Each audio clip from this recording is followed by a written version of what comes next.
Hey, I just want to thank you for the opportunity for me to share with you creating this possibility of my story, that I can project this into the universe around the world for everybody to be able to create the possibility of having a transformation in their life the way it's happening in my life by me telling my story and where I've come from and who I am, that you may know me better, and then turn that I may know you better by you in turn telling me your story as well.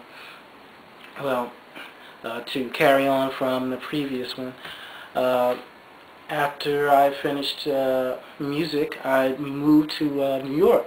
Um, but I was doing my music. I got this gig working at this recording studio because I had a S950, which is a sampler. I know to work a sampler, and he had one at the studio. So I was answering the ad in the paper. I called him up. He said, "Hey, come down, check it out." I went down. He said, "I need an engineer just to do sessions because I took engineering classes." So I said, "Great, go down." I was there for a while, meeting some people well known that you probably know. You've seen on the videos and stuff. I've done sessions with them. Very popular people in New York. During that time, one night I was out hanging out and ran into this girl. Um, she was beautiful. That's all I could say. She was an angel. I talked for a while. She said, "Hey, I do music too." So we kind of just kept in touch. I told her, "Hey, come check me out at the studio." So she came down one day. Um, she was bad. Her name was Puffy. Um, she came down, hung out, watched me do my sessions. We talked more.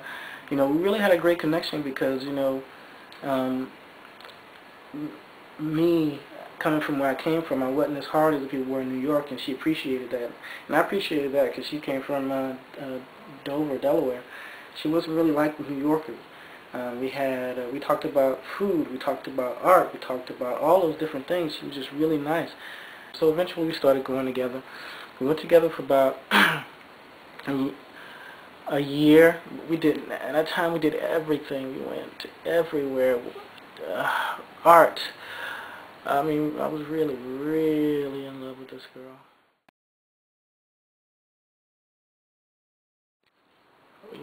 Things was going,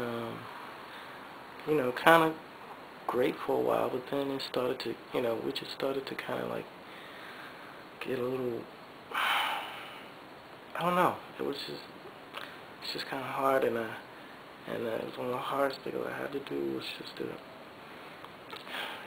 break it off with her, and I wanted to be friends with her, and I loved her so much, and I just wanted for us just to be, just, you know, just still close. So, over a period of time, we did, and it kind of, we kept in touch and we hung out and stuff, but one day, I called her. She would, every time I call, and I call again, and she hang up. I just thought, just going through, how sometimes, people are.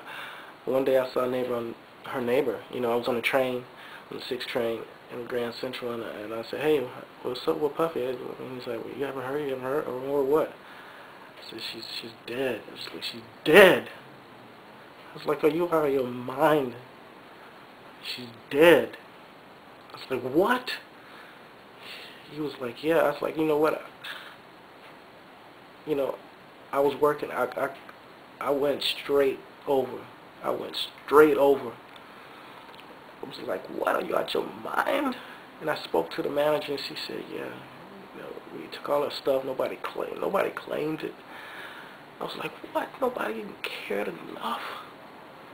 Oh, God. And I said, "What happened?" So I went. She said, "Well, the police department down on 109th. I went down there and talked to the detective. Called him. He said, "Yeah, she killed herself." It's like, she killed herself. What? I was like, "Man, are you out your mind?" I was like, "Well, what's going on?" And then I was like, "Well, you have." It's like it was a suicide. She killed herself, and I was like, man,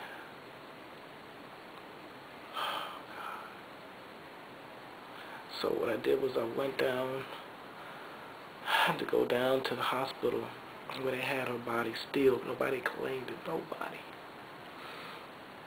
Nobody claimed it. I had to claim that body.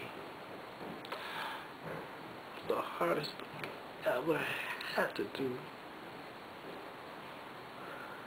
God, I just think about it. Jesus, God. I can still love her so much to this day. Oh, man. That was so hard.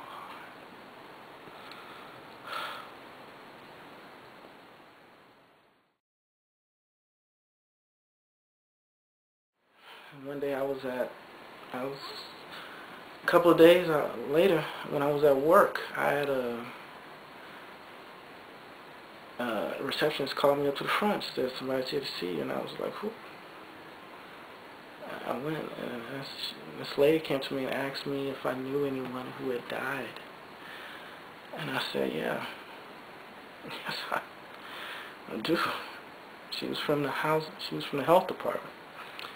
She said, oh God. She said, do you know that person was HIV positive?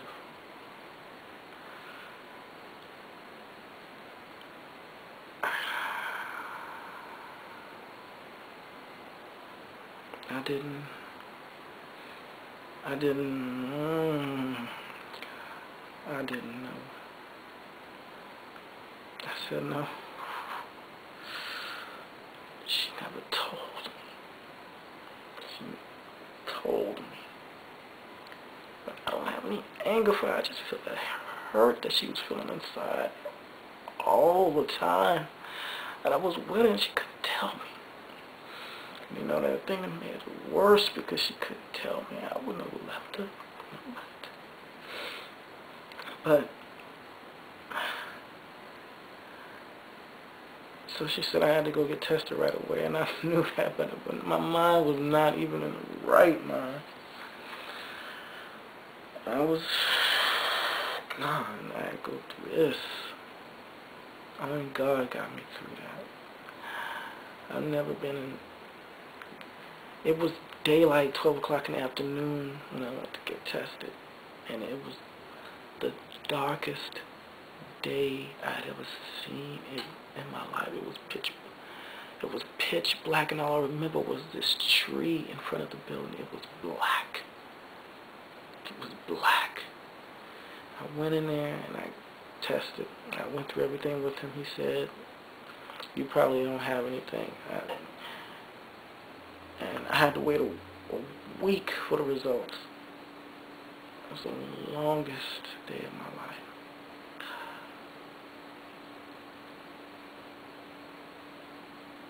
I don't hate her for anything. I don't hate her for anything. She loved me enough that even when we had sex, we did use condoms. We used 2 or 3, and I kept figuring out why she was like that. She knew. It's been years, but I still do, and I know that I wouldn't have stopped being a friend. We were like best friends. But after that, you know, I just said, I'm done. I'm done in New York. I gotta go. I just needed a clean slate. You know, so I just did the only thing I could do. The only thing I could do.